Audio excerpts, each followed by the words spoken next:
Good afternoon. Today we're very fortunate to have Dr. Jeffrey Mulqueen, the superintendent of the Pentucket school system, with us. Welcome. Oh, thanks very much. Thanks so much for joining us. I've been looking forward to having the opportunity to grill you. Oh, that's fine with me. I'm happy to be here. For those of our audience who may not have had the opportunity to get to know you, tell us a little bit about yourself and where you came from, what your background is. Sure, I'm happy to.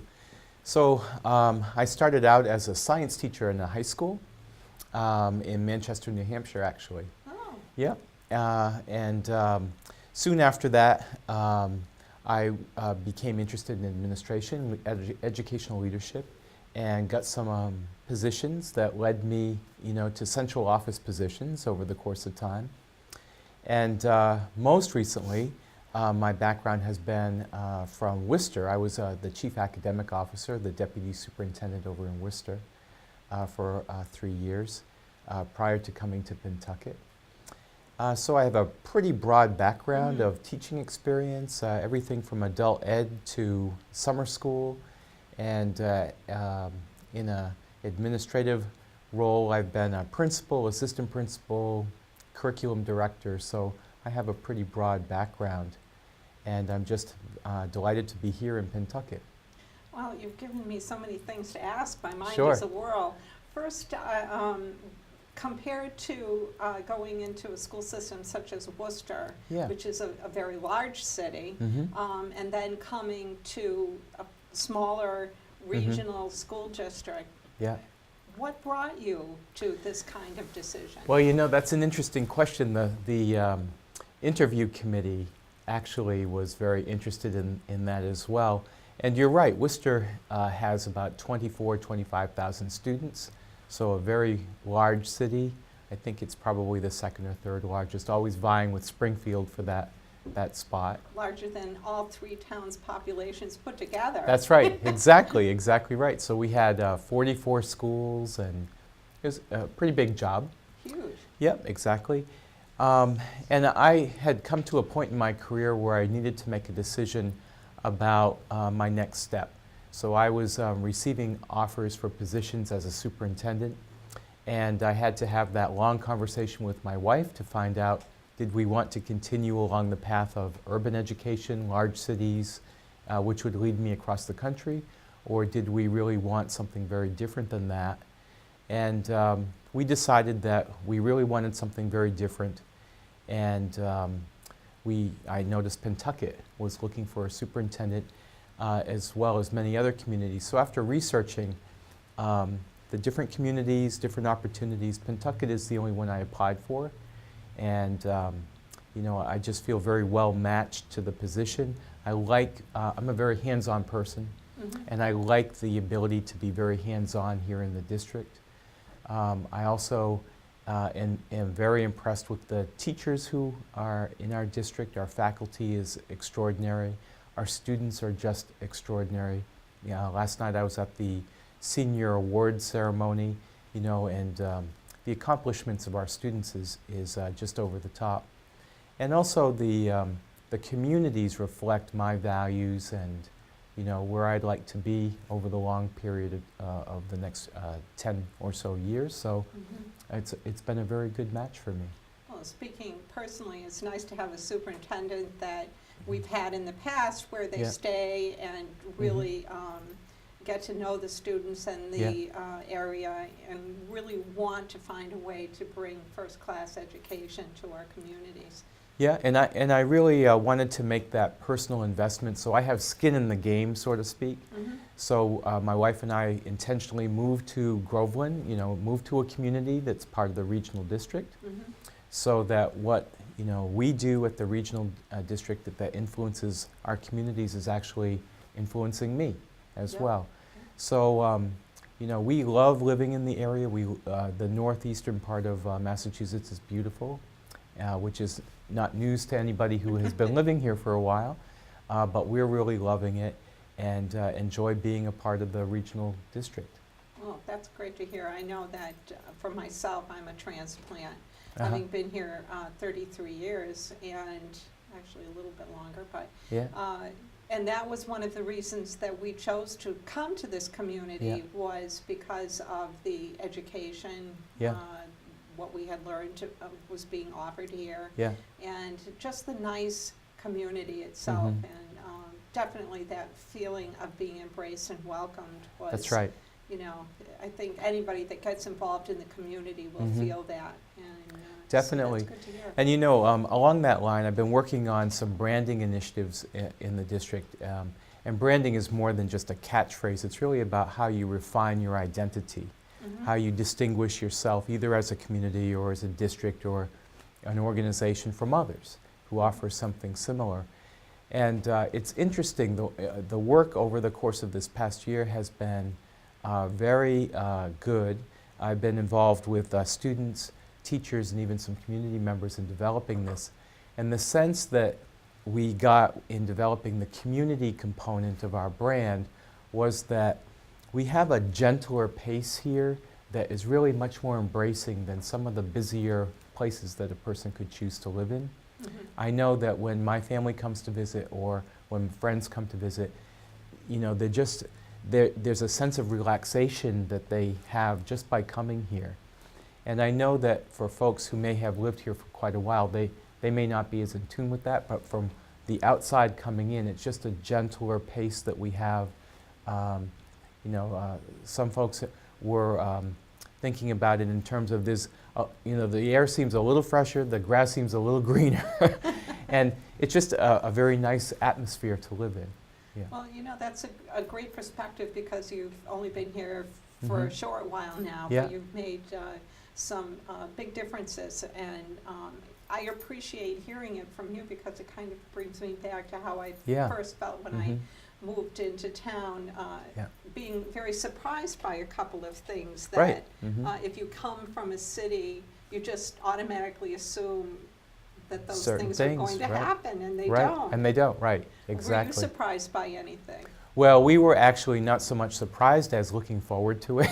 Okay. So, we had some of our experiences have been in rural settings and urban settings, and so we've lived in communities similar, to Groveland or Merrimac or West Newbury.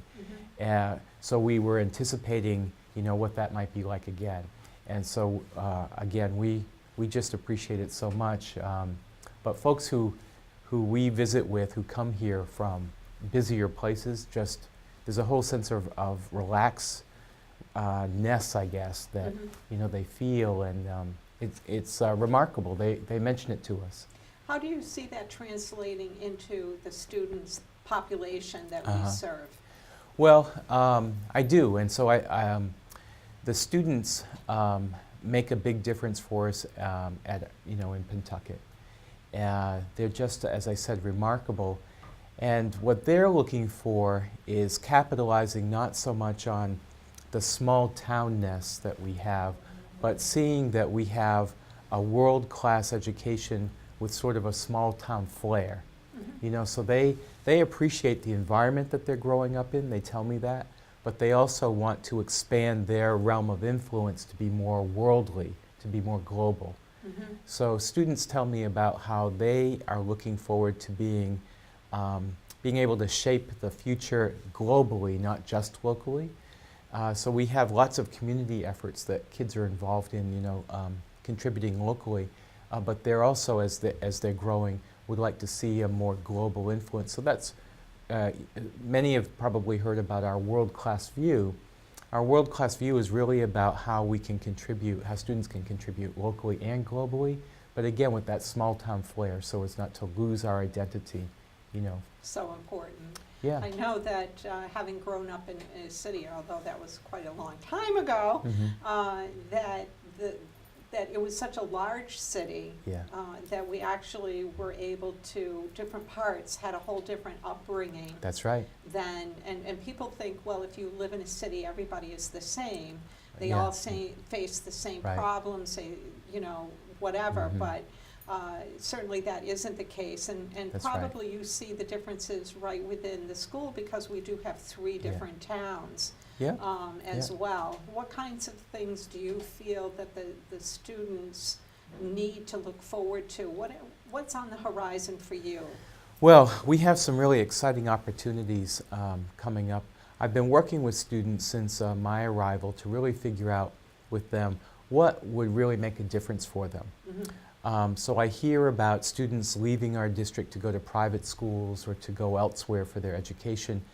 And I've been working with students to figure out what would really make us different and distinct, something that you'd really want to hold on to here in an educational sense. And we've come up with three different areas that we really want to expand in. In the upcoming year, we're going to do some pilot classes, but next year we want to do some planning for some actual schools within a school. So pretty expansive thinking going on. Very interesting. It is. The three target areas that... Are you thinking in terms just, I'll okay. let you finish. The three target areas that students came up with were movement, science, and athletics. So Okay. things like sports medicine, Yeah. athletic training, they're really very much interested in that. Also, animation and special effects, they really have they really gravitate toward that as well. And then the last one is about security and emergency management, so fire, police, that sort of thing. And this coming year, we're offering 3 different classes at the high school for students to take, 2 semester courses. One is in character sculpture, which goes along with the animation. One is in security and emergency preparedness, which is around fire and police work. And one is around sports training and sports medicine. And we're actually bringing on our athletic trainer to do that, to do that work. Dave Evans, the assistant principal over at the high school, is going to do the emergency management component.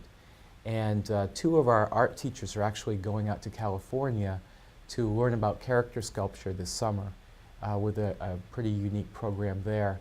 And we'll be offering that to students. Will you be bringing in, for the emergency preparedness, bringing in any of the local people that are in charge? So Absolutely. that there'll be a connect there. Mike for them? McClear has been really important to us, a valuable resource and asset. And we're developing, next year we'll develop this more thoroughly as a school within a school, but for right now, we're just offering a class. We wanted to test the water, so to speak, to see what the interest really was. So it's one thing to gather the information, but then to really test and see how true is it. So we have about 30 students who have signed up for the animation courses. We have about 40 or 50 students for the athletic component, sports management. And we have, I think, about 80 students who have signed up for the security and emergency management.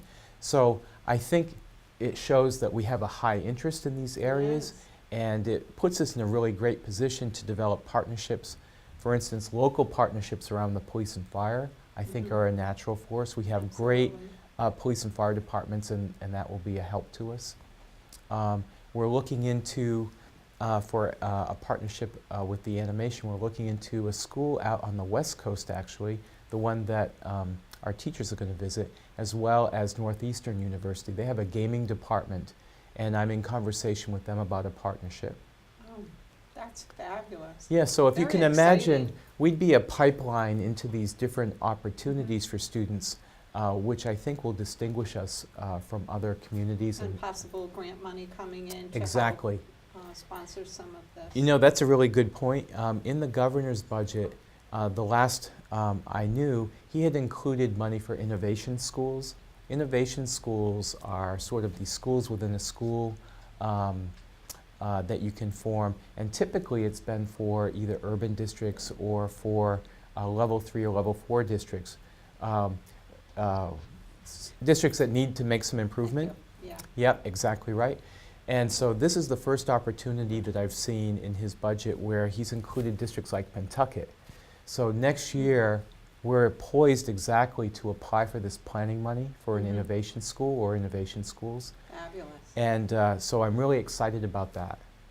I know that in the past, there's been a lot of problems because we haven't been able to access funding that other larger That's right. communities are able to get funding for. So this is a fabulous, fabulous way to But it's also fabulous for the students. Oh, Very it's exciting. terrific. And so students will be involved in the planning, faculty members will be, and community members will be. So have you had a core group of students that have come in, and have you been meeting with them? I have as my advisory council, Okay. so I've had a middle school and a high school advisory council that I meet with monthly since September.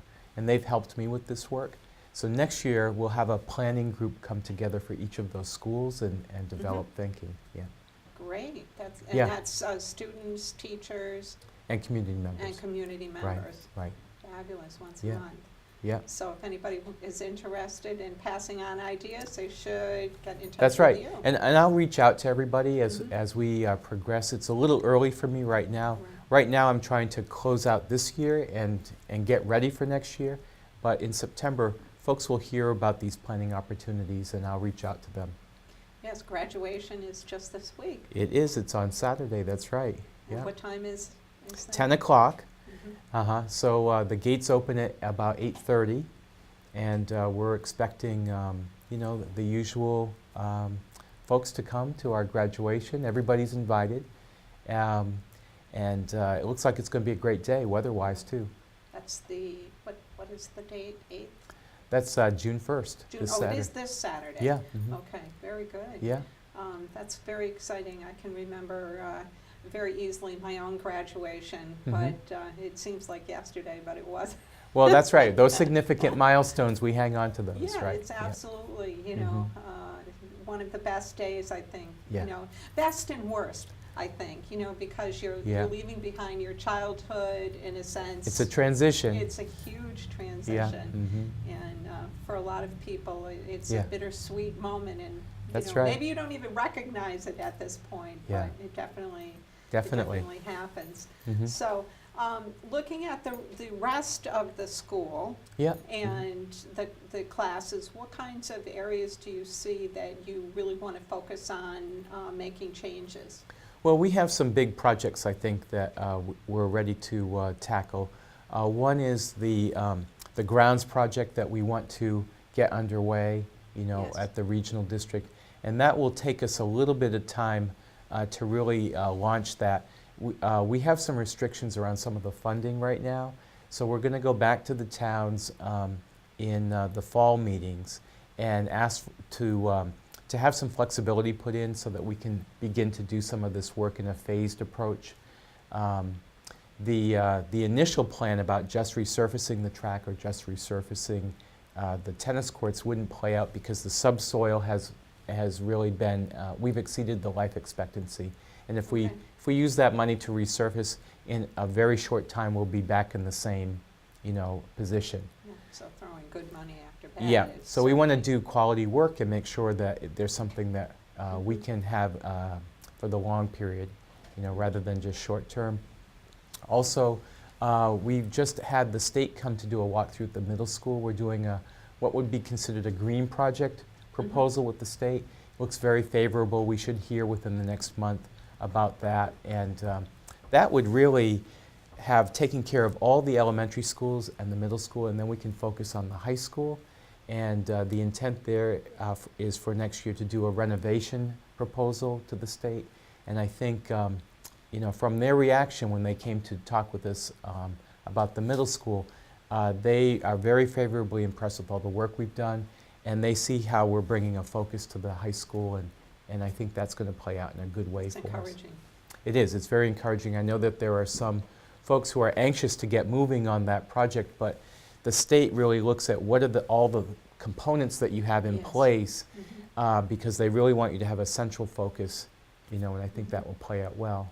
And the Bagnell School, It's coming right along, for those who don't know, the Bagnell School is undergoing some renovations and Yeah. growth and a whole new wing. That's right. So phase one is coming to a close, and that's where the gym has been constructed and attached to the building. And actually, the cafeteria, the kitchen, and the gym are coming online Monday, which is exciting. Yes. And that means phase two is about to happen with some more demolition on the other end of the building. So, Okay. that's Wow. you clean up one area and you start another. But all of that project is just tremendous. They've done a great job in both the quality of the work and the timeline. You know, they've been right on track.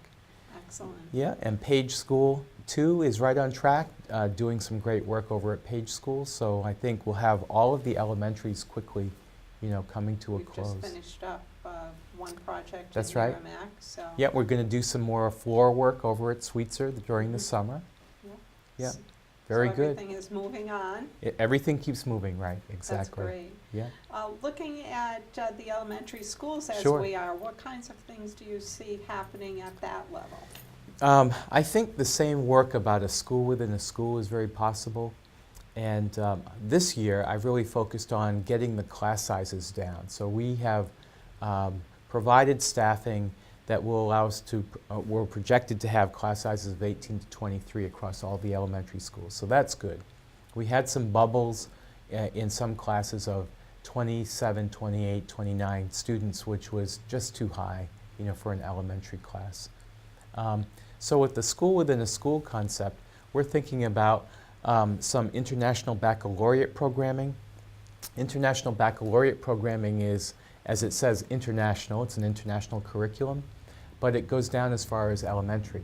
Mhm. So it may be possible to start some of that work at elementary and grow it through the high school, Nice. so that we're actually an international baccalaureate district, which would, again, distinguish us from other districts.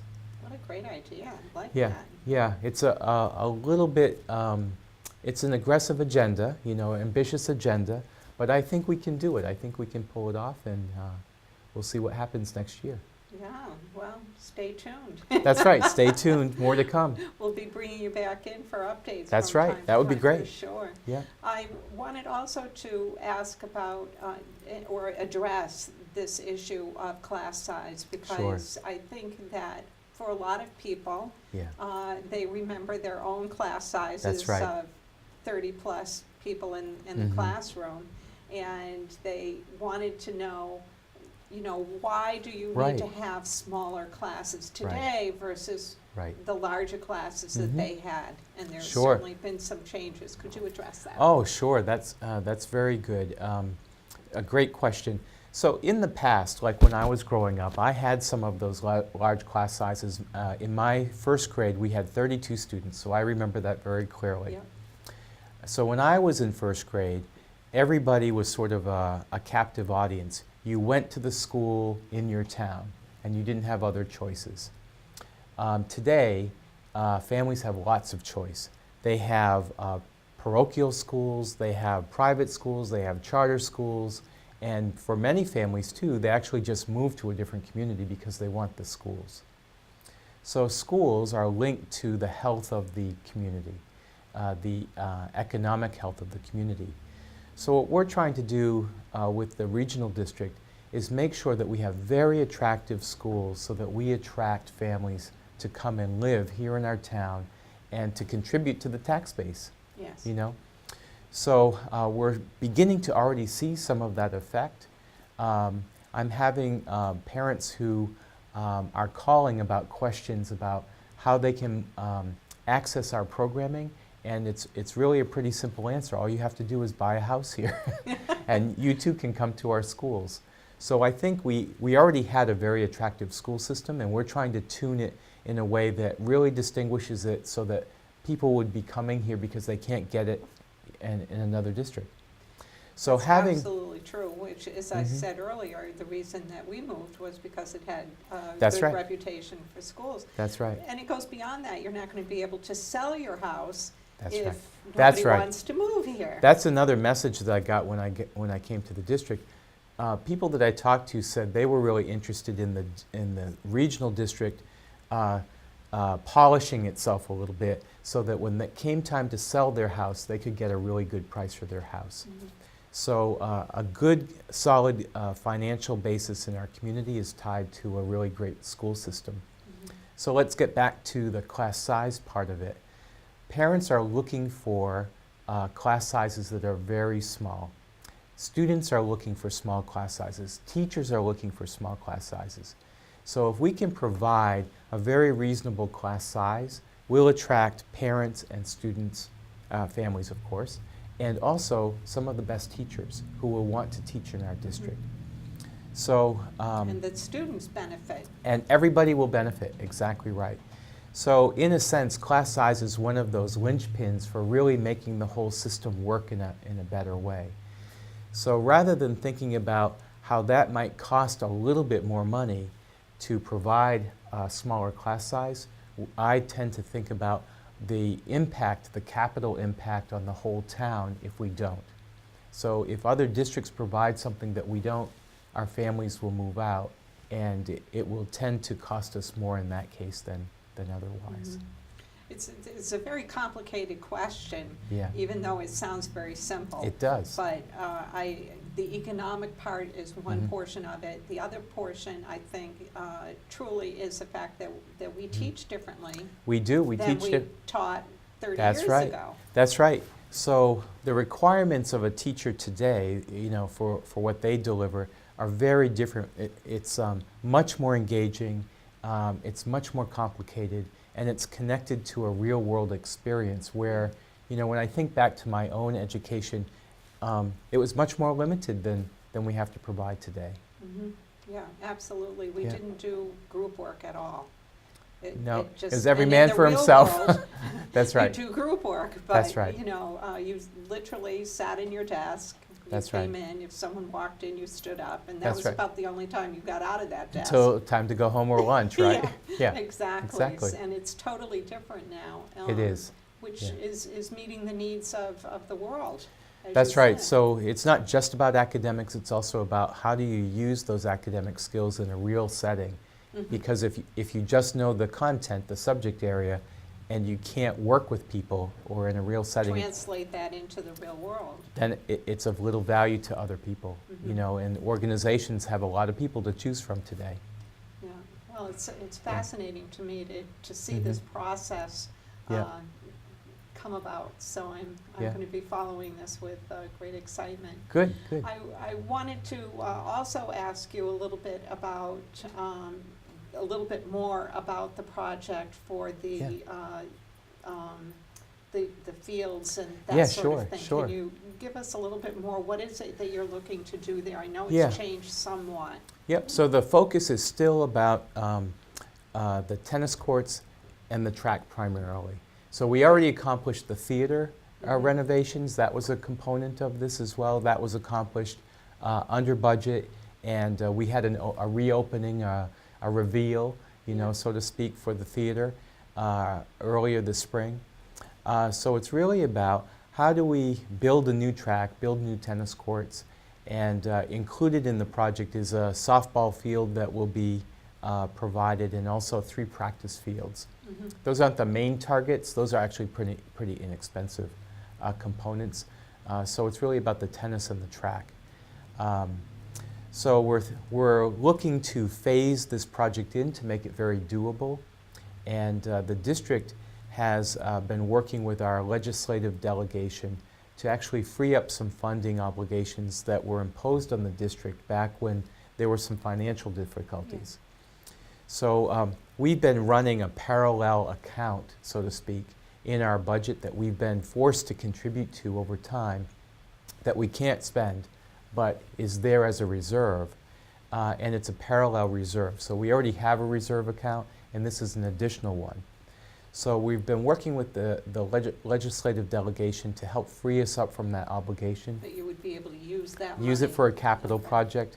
So we have our fingers crossed that everything will go well in the budget for the governor, and we should get notification by the end of this month or mid. As soon as the budget is approved at the governor's level, we'll know if we're successful or not. But that will free up about $450,000 that we can reinvest in capital projects and make this very much more doable. Fabulous. Exactly. Yeah. So, And I think that you've all proven that you're, financially doing what needs That's to be right. done. You've got a history Exactly. now in place. So, that's right. you So know. we had to show that we're financially sound. We have a history in place, and so we're not facing any roadblocks for freeing that funding up. But until it is freed up, we can't use it. Right. Right. So we're hoping that the timeline would be in July. If that's freed up for us, we can then go in the fall to the Regional Finance Committee and to the towns to demonstrate that we have a phase-in project that's fairly doable, and we can also approach other organizations, you know, who are willing to contribute to us with a concrete plan and some funding to back it, and I think it will come to pass for us pretty easily. Right now, do you have a charitable organization that would allow that? Is that We how you do it? have some organizations who are interested in helping us out, but they're also interested in us being able to complete the project. So they can't pay for everything. Right. So the combination of us having some flexibility in the funding that was allocated from the town, the new capital improvement money that we can get released from the state, and a concrete plan, that sort of will be the linchpin for getting some backing from other organizations. Fabulous. Well, that's great. Yeah. Are these organizations local, or are they? They are nation- local. You know, I don't feel like I can talk Say, about who no. they are right All now right. because I don't want to commit Oh, anybody. come on, I won't tell. That's right. So just between you and me, local organizations. Okay. Yeah. Yeah. Thank you. That's great.